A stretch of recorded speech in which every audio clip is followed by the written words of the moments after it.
Well, hey, everybody. Welcome to I Don't Care with me, Kevin Stevenson. Great to have you with us today. Today's guest is my good friend, John Carter. And I'm going to let him explain all of this, but John is the brand ambassador for Pinnacle Healthcare Consulting. John, first of all, welcome to I Don't Care. Second of all, what the heck does that mean? Absolutely, Kevin. Well, thanks so much for having me. Excited to be here. Excited for the conversation. So, brand ambassador for Pinnacle is a really fancy, nice title, and what it really means is it carries a lot of responsibility. So, within Pinnacle, we have five companies in the umbrella. So, my role as brand ambassador is really twofold: internally facing and external facing as well. Internally, it is really championing the enterprise vision across our family of companies. So, systems, processes, workflows, really helping to integrate all of the different silos, much like healthcare is siloed. Some of our experts or experts in their space, but how do we create a common operating picture that allows us to support our clients along their strategy continuum, flexing resources where needed, advising where not, plugging in on those projects to really keep my finger on the pulse of what's going on in healthcare and really helping strengthen our teams. One of the unique things I get to do is create bespoke solutions for some of our large national clients. So, really pulling resources from multiple teams across multiple companies to package it together and support the need of the client.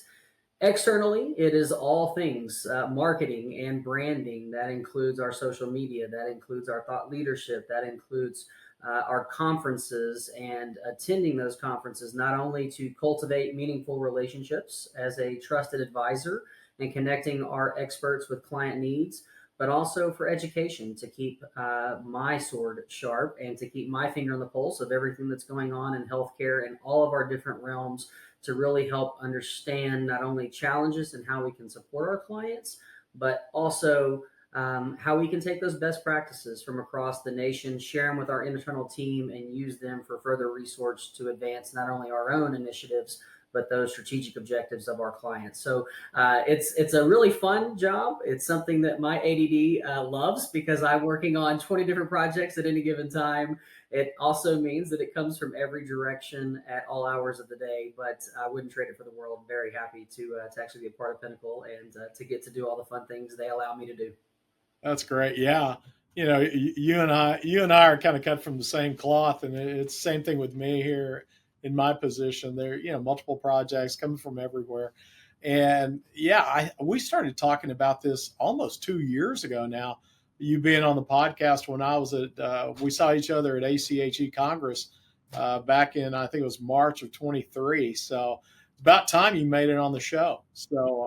Uh, so you and I both we spent some time on the dark side, on the accountable care organization, value based care side. So when we were talking about doing this, I love the idea. Let's talk a little bit about the evolution of value based care and where kind of where it began and where it is today and where you think and see that it's going in the future. Yeah, if you want to look at where it began, healthcare, the pendulum is always swinging. So go back to the '90s, dust off your notes, and just call it a strategic refresh 2.0. That's probably the best approach. I do think the HMO models probably caught a lot of flack because they didn't put the patient first. Mm-hmm. And I think it really did kind of come down to a race to the bottom. And sometimes I think value-based care gets a bad rap for that. I think a lot of people look at it as a race to the bottom, and there's most certainly some challenges in value-based care. I think it's really been interesting across my career. I always tell people I've just been very, very fortunate to be in the right place at the right time. I transitioned out of the military, so I was in the Army for 14 years, and Mm-hmm. what drew me to healthcare is really the same thing that drew me to the Army. It's service above self. I'm not a clinician. I don't have the skill sets. I don't Mm-hmm. have the acumen. I don't have the academic background, but I do have the heart to serve. And I think one of the places that I have found that you can really leverage those skill sets is in healthcare. It's a Yeah. complex adaptive system that requires agile and adaptive leadership. And so as I got into healthcare, I realized for me to really understand the operating environment, I needed to do two things. I needed to follow the money and I needed to get my finger on the pulse of the providers because that's where everything happens, right? Without physicians, our hospitals are big empty hotel rooms. And so I just happened to be working with hospitals and health systems across the country when the model changed out from underneath us. We passed the Affordable Care Act. Fast forward to 2015, we repealed the sustainable growth rates. We implemented MACRA, and I think that's when things really started to accelerate. So we started to see value based care shortly after the Affordable Care Act, right around 2012 is when it started Hmm. to take off. In fact, my colleague that oversees our value based care team here at Pinnacle started the first ACO in the country. She's Ah, ACO 1001 at Palm Beach wow. ACO in Florida. She then went on to Aledade, was employee number 5, 6, 7, somewhere in there. I'm sure we're all familiar with Aledade. Had tremendous success, wanted to see if she could do it in the hospital and health system setting, had tremendous success there, and now works with us. That's actually one of the teams I work most closely with, building ACOs, optimizing ACOs, and really shaping the future of what I think healthcare is going to be. So that evolution took us through a rampant period of, I remember when we were working with physicians and recruiting doctors with income guarantees. Now they're very much employed and integrated into large physician enterprises. Of course, unique models from corporate practice of medicine in California, specifically here in Texas, we have it as well under the foundational model.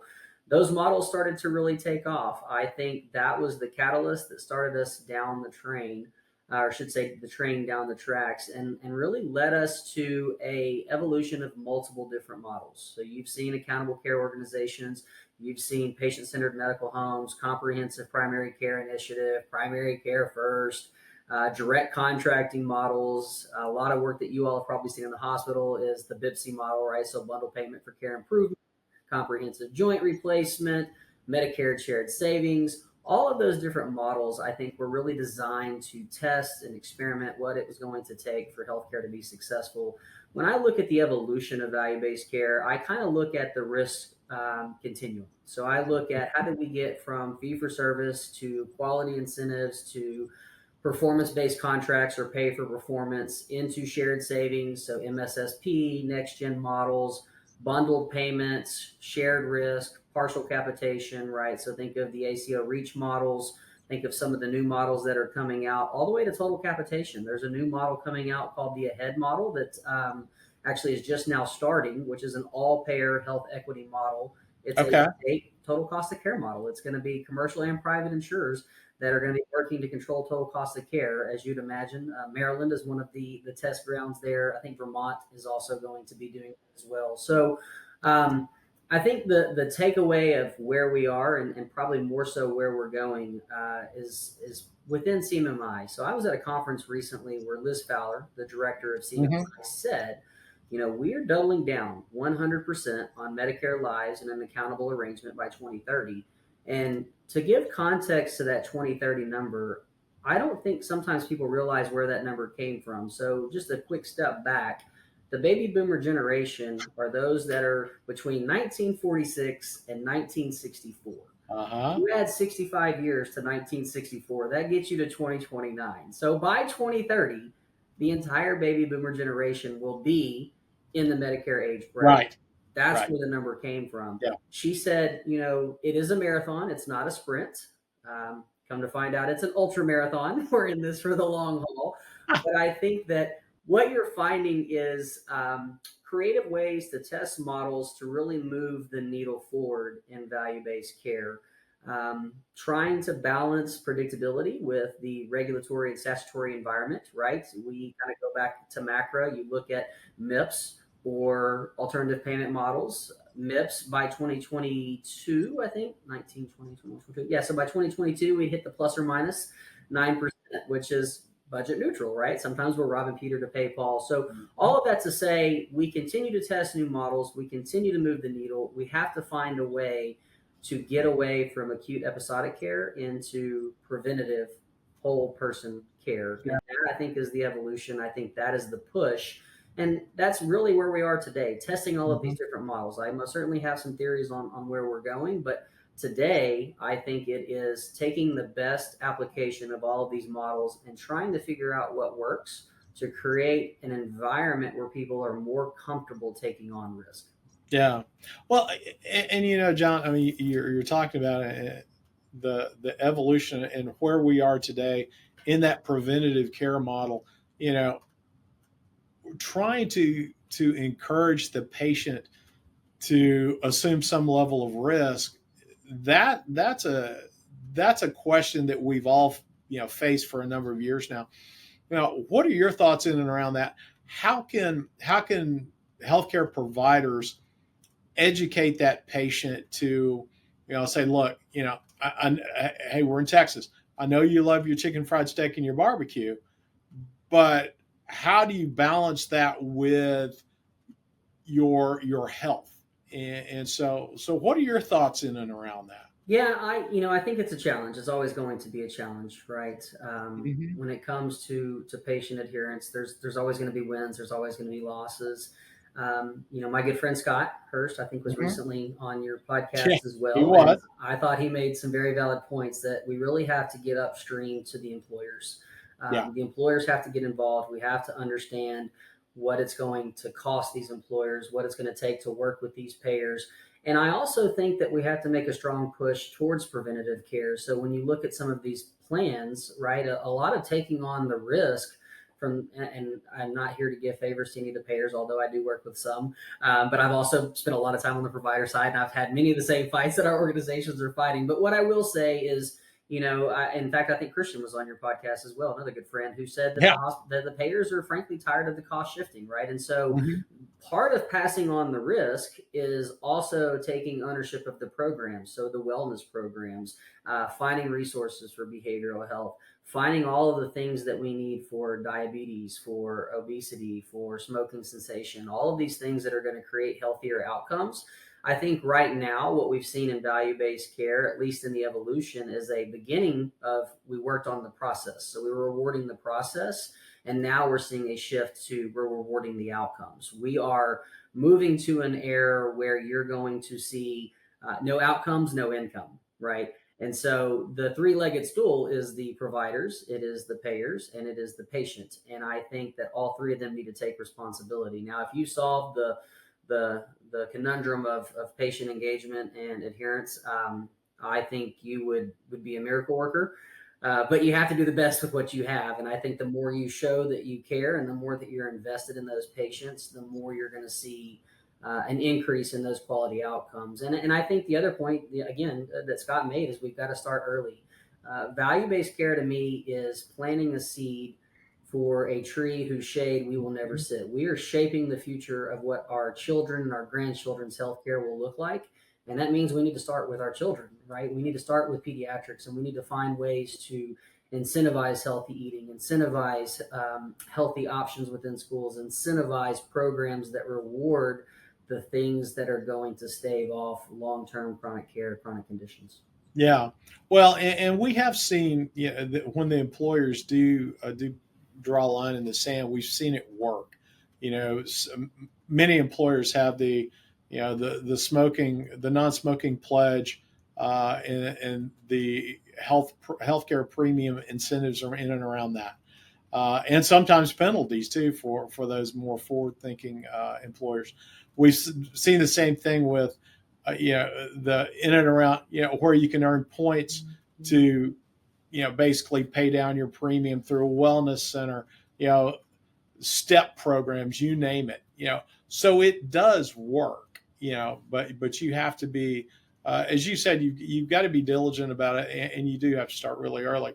you know my kids are early 30s and late 20s, and their employers are doing things like this. They're both in companies that are pretty young, geared more towards younger employees, and so there are programs that they're involved in that, good grief, 35, 40 years ago when I entered the workforce, we'd never even think about. So I think you're right there. Yeah, yeah, absolutely.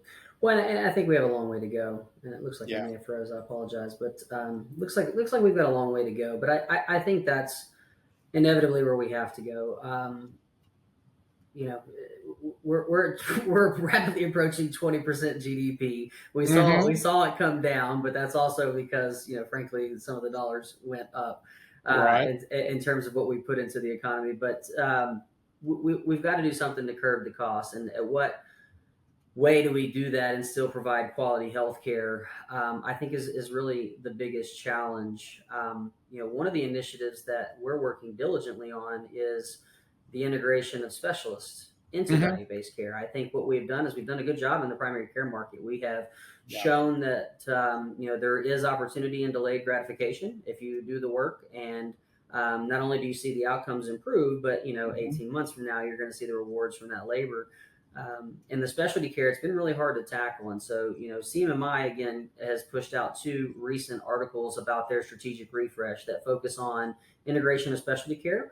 It also Hmm. focuses on sharing of data. So they're going to be sharing data on specialists in your market in that specialty that are going to help ACOs make informed decisions and have stronger conversations with specialists outside of what we've seen as the stereotypical shadow bundles, right? Yeah. It's really about creating a network where they're incentivized to take on some of that risk. Some of the other mechanisms that we're seeing that are going to help support that is the legislation that's come out in terms of value-based enterprises and Hmm. some of the opportunities within the no risk, moderate risk, and full risk categories for care coordination, which I think is one of the big pushes right now. Yesterday there was a great article in Modern Healthcare about the team model that is a mandatory bundled payment model. So again, we're going this direction. I think the real challenge, and this is probably something you wrestle with every day in the hospital setting, is it's hard to be successful with one foot in the fee for service bucket and one foot in the value based care bucket. So how do you do it? My response in the work that we do would be in the world of margin compression, what options do you have? It's not like reimbursement is going to spring back, right? And so you have to find a way to start moving in that direction on the value-based care side.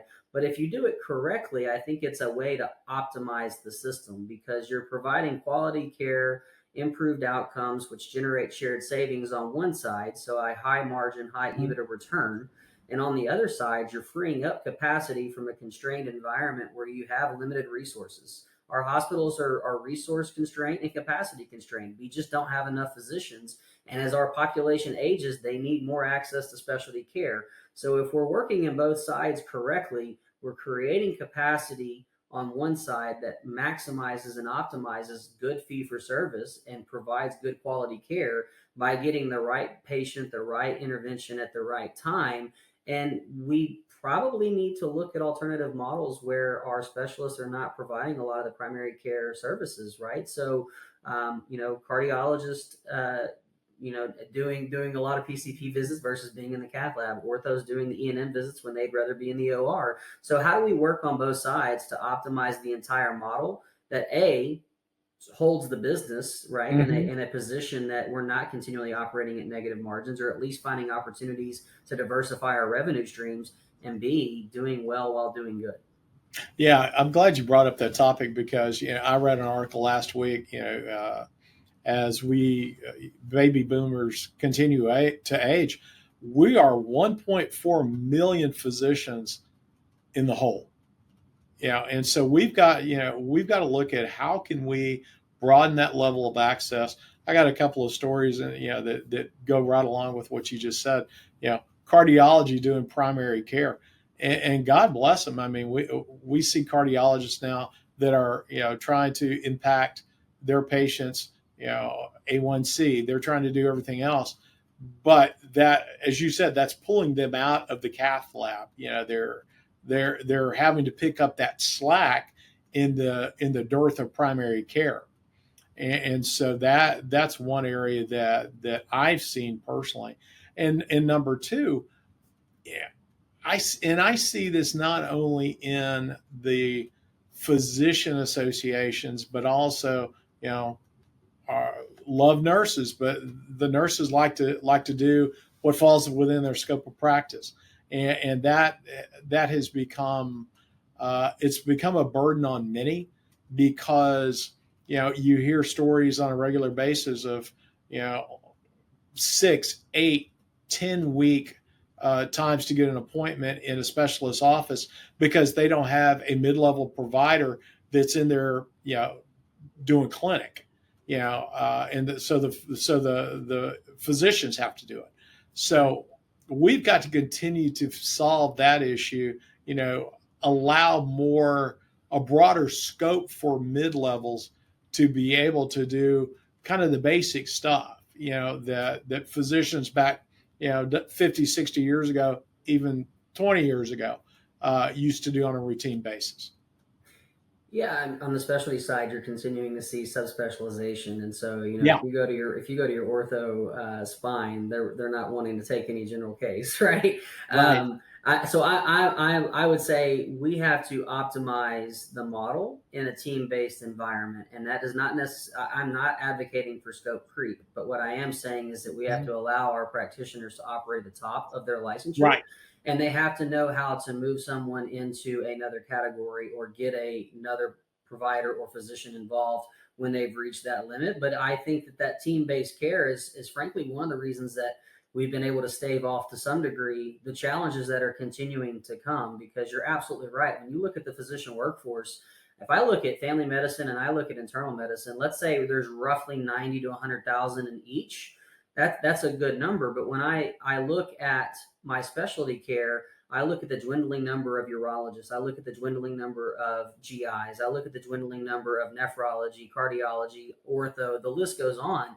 When there's roughly 18,000 orthos in the country, there's just not enough there to provide service. So you start to see that backlog. And so, one, we've got to do a better job of, again, working in value based care to optimize outcomes. And two, streamlining the fee for service side within the hospital so that we create capacity to treat those patients and get timely interventions when they're needed.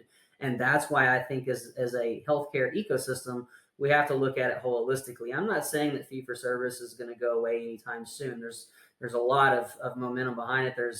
It's really hard to change the chassis that our system's been tied to for so long, right? We're trying to move the Titanic, not a skiff.